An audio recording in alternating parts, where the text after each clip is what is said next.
Hi guys, welcome back to Chennai style cooking. இன்னைக்கு நம்ம பார்க்க போறது ஒரு லஞ்ச் மெனு தான். இன்னைக்கு ஆடி பூரம். ஆடி பூரம்னா அம்மனுக்கு வளகாப்புன்னு சொல்லுவாங்க. ஸோ நான் அதுக்கு தான் எல்லாம் ரெடி பண்ண போறேன். 7 வகை சாப்பாடு வைக்கலாம், இல்லைன்னா 5 வகை வைக்கணும். நான் வந்து இன்னைக்கு 5 வகை சாப்பாடு வைக்க போறேன். அதான் செய்ய போறேன். அதனால நான் எல்லாத்தையுமே தனித்தனியாக பவுலில் போட்டு வச்சுட்டேன். ஏன்னா எனக்கு ஈஸியாக இருக்கும் கலர்றதுக்குன்னு சொல்லிட்டு ஒரே டைம்ல வெடிச்சிட்டு தனித்தனியாக வச்சிருக்கேன். கொத்தமல்லி சாதம், அப்புறம் தயிர் சாதம், தாளிச்ச சாதம், லெமன் சாதம், அப்புறம் மாங்காய் சாதம், 5 வகை சாப்பாடு. அதுக்கு வந்து சாதத்துக்குலாம் வந்து பார்த்தீங்கன்னா நான் 2 சைட் டிஷ் மாதிரி செய்ய போகிறேன். ஒன்று வந்து வாழைக்காய் வறுவல், அப்புறமா பீன்ஸ் பொரியல் பண்ண போகிறேன். பீன்ஸ் வந்து வேக வச்சுட்டேன். அப்புறம் பச்சை மிளகா, தயிர், அப்புறம் மாங்காய் துருவி வச்சுருக்கேன்.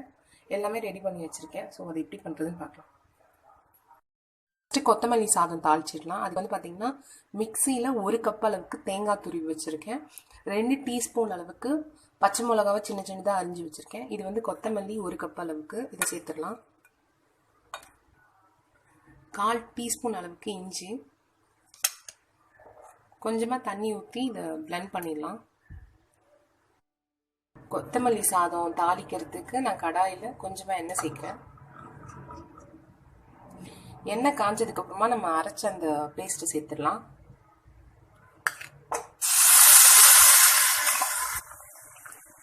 இது வந்து பார்த்தீங்கன்னா இந்த பேஸ்ட்டு சேர்த்து நல்லா வதக்கணும், அப்போ தான் அந்த பச்சை வாசனை போகும். இந்த கொத்தமல்லி சாதத்தோட இந்த மெத்தட் வந்து ரொம்ப ஈஸியான மெத்தடு, ஆனால் டேஸ்ட் வந்து ரொம்ப நல்லாயிருக்கும். நல்லா வதங்கிட்டு இருக்கு. இப்போ கொஞ்சமாக தேங்காய் எண்ணெய்,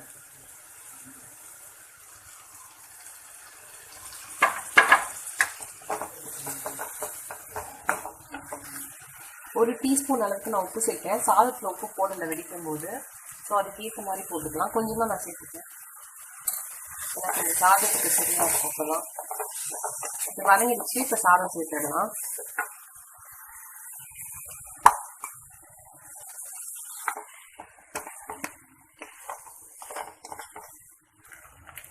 கொஞ்சமாக கருவேப்பிலை சேர்த்துக்கலாம்.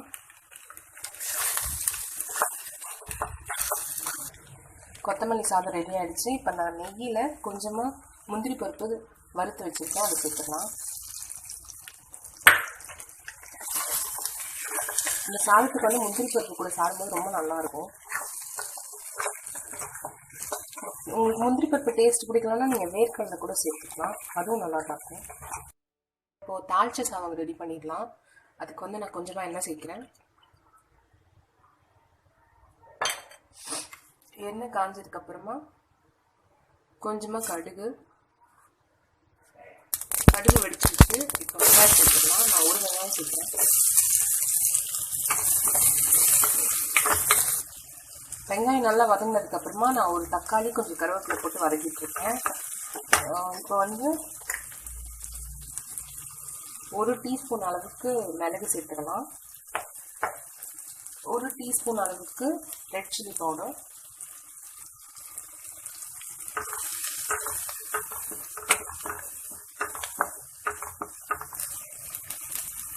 நான் 1 கிளாஸ் அளவுக்கு தண்ணி சேர்க்கிறேன். இது நல்லா கொதிச்சு திக்கா வரதுக்குள்ள நம்ம தயிர் சாதம் தாளிச்சிடலாம். தயிர் சாதம் கலரிடலாம். சாதத்துல நான் 1 கப்பு திக்கான தயிர் சேர்க்கிறேன். 1/2 கப் பால் சேர்க்கிறேன்.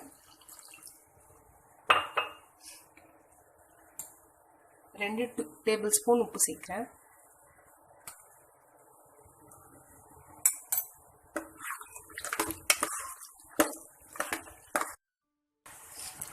சாதம் வந்து நல்லா தயிர் பால் எல்லாம் சேர்த்து நல்லா கிண்டிட்டேன். இப்போது தாளிச்சதை சேர்த்துக்கலாம். நான் கடுகு, உளுந்து, அதுக்கப்புறமா கருவேப்பிலை, காஞ்ச மிளகா போட்டு தாளிச்சிருக்கேன்.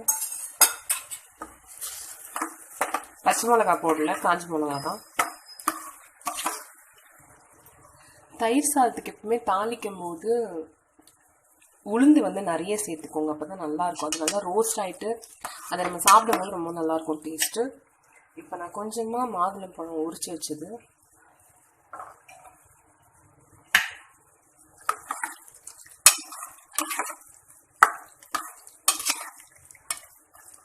உங்களுக்கு கொஞ்சம் சில்லுன்னு இருக்கணும் தயிர் சாதம்னா கொஞ்சமாக ஐஸ் வாட்டர் கூட இதில் சேர்த்துக்கலாம், அப்போவும் டேஸ்ட்டு நல்லாயிருக்கும். தயிர் சாதம் ரெடி ஆகிடுச்சு. வாழைக்காய் வறுவலுக்கு பேனில் கொஞ்சமாக எண்ணெய் சேர்த்து வச்சுருக்கேன். இப்போ மேரினேட் பண்ண இந்த வாழைக்காவை சேர்த்துடலாம். இந்த வாழைக்காயில் வந்து பார்த்திங்கன்னா ரெட் சில்லி பவுடர், உப்பு, எண்ணெய், கருவேப்பிலை எல்லாம் சேர்த்து கொஞ்சம் நேரம் நான் மேரினேட் பண்ணி வச்சுட்டு அப்படியே அடுப்பில் ரோஸ்ட் ஆகட்டும். அதுக்குள்ளே நம்ம பொரியல் பண்ணிடலாம். நம்ம தாளிச்ச சாதத்துக்கு சேர்த்த அந்த வெங்காய தக்காளிலாம் இப்போ நல்லா வதங்கி தொக்காயிடுச்சு. இப்போ இந்த சாதத்தை சேர்த்துடலாம். சாதம் சேர்த்ததுக்கப்புறமா நான் நல்லா கலரிட்டேன். இப்போ வந்து பருப்பு பொடி சேர்த்துடலாம். பருப்பு பொடி வந்து பார்த்திங்கன்னா நல்ல ஒரு பெரிய ஸ்பூனில் 1 டேபிள் ஸ்பூன் அளவுக்கு சேர்க்குறேன். இது வந்து இட்லி பொடி கிடையாது, பருப்பு பொடின்னு தனியாக அரைக்கிறேன். அந்த பருப்பு பொடி இது சேர்த்த உடனே பார்த்திங்கன்னா நல்ல வாசனை கொடுக்கும். நான் கொஞ்சமாக நல்லெண்ணெய் சேர்க்குறேன்.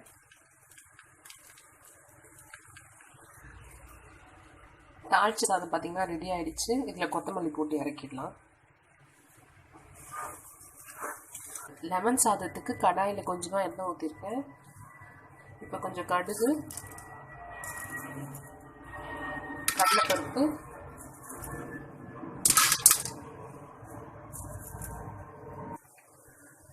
இப்போ கொஞ்சமாக பச்சை மிளகாய் சேர்க்கலாம். லெமன் ரைஸ்க்கு வந்து பார்த்திங்கன்னா அந்த லெமன் ஜூஸு, கருவேப்பிலை எல்லாம் போட்டு தான் நான் வச்சுருக்கேன். இதோட ரெசிபி கேப்சிகம் லெமன் ரைஸ் ரெசிபின்னு சென்னை ஸ்டைல் குக்கிங்லேயே இருக்குது. நான் அதோட லிங்க் வந்து உங்களுக்கு டிஸ்கிரிப்ஷன் பாக்ஸில் கொடுக்குறேன். அதனால தான் அதோட ப்ராப்பராக நான் வந்து அதை காட்டலை. ஸோ நம்ம இப்போ வந்து பீன்ஸ் பொரியல் பண்ணிடலாம். இப்போது பொரியலுக்கு கொஞ்சமாக எண்ணெய் ஊற்றிட்டு கொஞ்சம் உளுந்து சேர்க்குறேன்.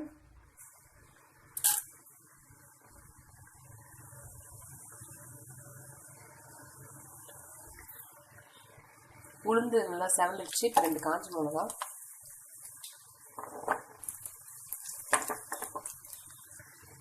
இப்போ வேக வச்ச பீன்ஸை சேர்த்துடலாம். இது வந்து பார்த்திங்கன்னா வாழைக்காய் நல்லா ரோஸ்ட் ஆகிடுச்சு. இந்த லெமன் ரைஸுக்கும் அது வந்து முடிஞ்சிடுச்சு வேலை. இது ஆறுனதுக்கப்புறம் சாதம் போட்டு கலரிக்கலாம்.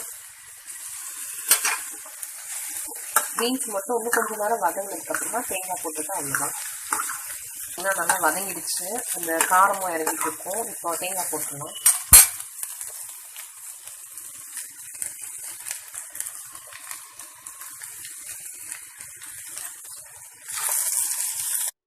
எல்லாம் உப்பு போட மறந்துட்டேன். ஸோ நான் இப்போ கொஞ்சமாக உப்பு சேர்த்துக்கிறேன்.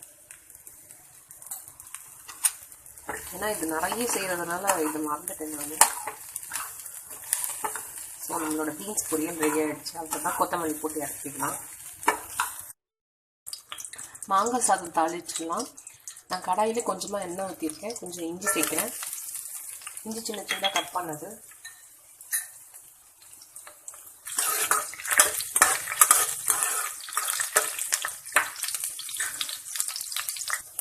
இப்போ துருவின மாங்காய் சேர்த்துடலாம். கொஞ்சமாக பச்சை மிளகாய் சேர்க்குறேன். 2 பச்சை மிளகாய் சின்ன சின்ன அரிஞ்சது. உப்பு 1 ஸ்பூன் சேர்க்குறேன்.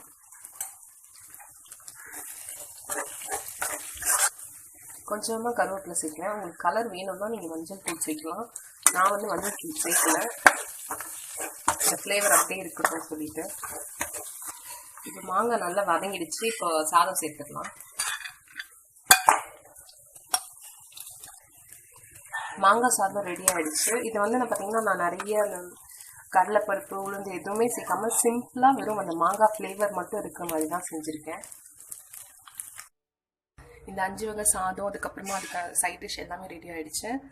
வாழைக்காய் ரோஸ்ட், மாங்காய் சாதம், கொத்தமல்லி சாதம், தயிர் சாதம், அப்புறம் லெமன் ரைஸ், அது வந்து தாளிச்ச சாதம், வடை பண்ணியிருக்கேன். இது வந்து பீன்ஸ் பொரியல், இது வந்து ரோஸ் பாயாசம். இதோட தனியாக ரெசிபி வந்து சேனலில் இருக்குது. நான் உங்களுக்கு அதை டிஸ்கிரிப்ஷன் பாக்ஸில் கொடுத்துட்டேன். நீங்கள் அங்கே போய் செக் பண்ணிக்கலாம். இதான் இன்றைக்கோட லஞ்ச் மெனுவும் கூட. இதான் அந்த ஆடி பூரத்தோட. இந்த ரெசிபி வீடியோ பிடிச்சிருந்தா நம்ம சேனல் சென்னை ஸ்டைல் குக்கிங்க்கு சப்ஸ்கிரைப் பண்ணுங்கள். அண்ட் மறக்காமல் இந்த பெல் ஐக்கானை கிளிக் பண்ணுங்கள். தேங்க்யூ ஃபார் வாட்சிங்.